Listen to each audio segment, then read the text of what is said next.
Oh, welcome again to Let Us Seek the Lord as we continue our trek through the Bible. Today is February the 22nd, and we're looking at Exodus chapter 5. So let's get to reading, and we'll get on with it. Afterward, Moses and Aaron went to Pharaoh and said, "This is what the Lord, the God of Israel, says: Let my people go, so that they may hold a festival in the name of to me in the wilderness." Pharaoh said, "Who's the Lord, that I should obey him and let Israel go? I do not know the Lord. I will not let Israel go." Then they said, "The God of the Hebrews has met with us. Now, let us take a 3-day journey into the wilderness to offer sacrifices to the Lord our God, or he may strike us with plagues and with the sword." But the king of Egypt said, "Moses, Aaron, why are you taking the people away from their labor? Get back into your work." Then Pharaoh said, "Look, the people of the land are numerous, and you're stopping them from their working." That same day, Pharaoh gave the order to the slave drivers and overseers in charge of the people, "You are no longer to supply the people with straw for making bricks. Let them go and gather their own straw, but require them to make the same number of bricks as before. Don't reduce the quota." They're lazy, and that's why they're crying out, "Let us go and sacrifice to the Lord." Make the work harder for the people, so that they keep working and pay no attention to lies. And then the slave drivers and the overseers went and said to the people, "This is what Pharaoh says: I will not give you any more straw. Go get your own straw, whatever you can find. But your work will not be reduced at all." So the people scattered all over Egypt to gather stubble for the straw. The slave drivers kept pressing them, saying, "Complete the work required of you for each day, just as when you had straw." And and Pharaoh's slave drivers beat the Israelite overseers they had appointed, demanding, "Why haven't you met your quota of bricks yesterday or today as before?" Then the Israelite overseers went and appealed to Pharaoh. "Why have you treated your servants this way? Your servants are given no straw, yet we're told, 'Make bricks,' and your servants are being beaten. But the fault's with your own people." And Pharaoh said, "Lazy. That's what you are. Lazy. That's why you keep saying, 'Let us go and sacrifice to the Lord.' Now get to work. You will not be given any straw, yet you must produce your full quota of bricks." The Israelite overseers realized that they were in trouble when they were told, "You're not to reduce the number of bricks required of you for each day." And when they left Pharaoh, they found Moses and Aaron waiting to meet them, and they said, "May the Lord look on you and judge you. You have made us obnoxious to Pharaoh and his officials, and have put a sword in their hand to kill us."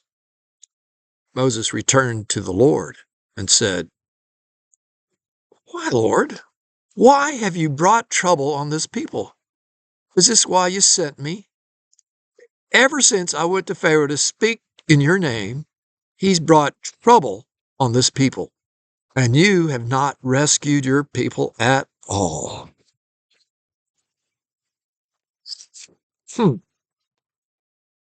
Pharaoh says, "Who is I am, that I should obey his voice and let Israel go? I don't know I am, nor will I let Israel go." And Moses says to the Lord, "I came to Pharaoh to speak in your name, and he's done evil to this people. Neither have you delivered your people at all."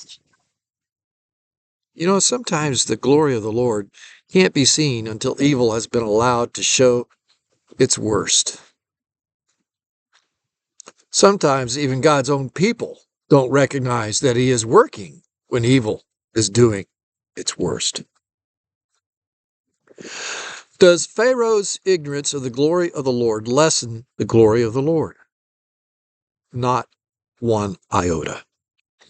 It only reveals his ignorance of God. Let me do it this way. Say it this way. Does my ignorance of the name of the quarterback who led the New Orleans Saints to victory in the 2010 Super Bowl lessen that quarterback's glory any? Not in the least. It only reveals my ignorance of his name. And by the way, to know his name, I would have to go look it up. I don't know. So it doesn't diminish his glory. It only reveals my ignorance of the quarterback. If I remain ignorant of his name, and indeed insist on remaining ignorant of it, the only loss that I will have, and I might have a loss if I ever get into a sports trivia game. I won't be able to recall it. Pharaoh remained ignorant. Indeed, he insisted on remaining ignorant of the glory of the name of the Lord, for Lord means the one who is, who the I am. And Pharaoh lost. But this was not a trivia game. It's life. Does Moses' momentary despair in the midst of darkness diminish the glory of the Lord? I did watch the first quarter of the 2010 Super Bowl. At the beginning of the second half, I left because I had an errand that I had to go run. And I was certain that the game was going to be a blowout and that New Orleans was going to lose. I thought they were going to be overrun by Indianapolis. I did come back and watch the second half. And boy, was I wrong. And I'm glad that I didn't let my despair turn my back on the game. It was worth watching. What if Moses had given up on the Lord's glory at this point? What if he had just said, what's the use? God isn't going to come through. What if? What if? What if? The events that unfold in this and the next 8 chapters, in my mind, are some of the greatest events of history. The only events that surpass them are the creation, the fall, the crucifixion, the burial, the resurrection and ascension of Jesus, and the second coming. It's certainly not trivia, which Pharaoh is bargaining with.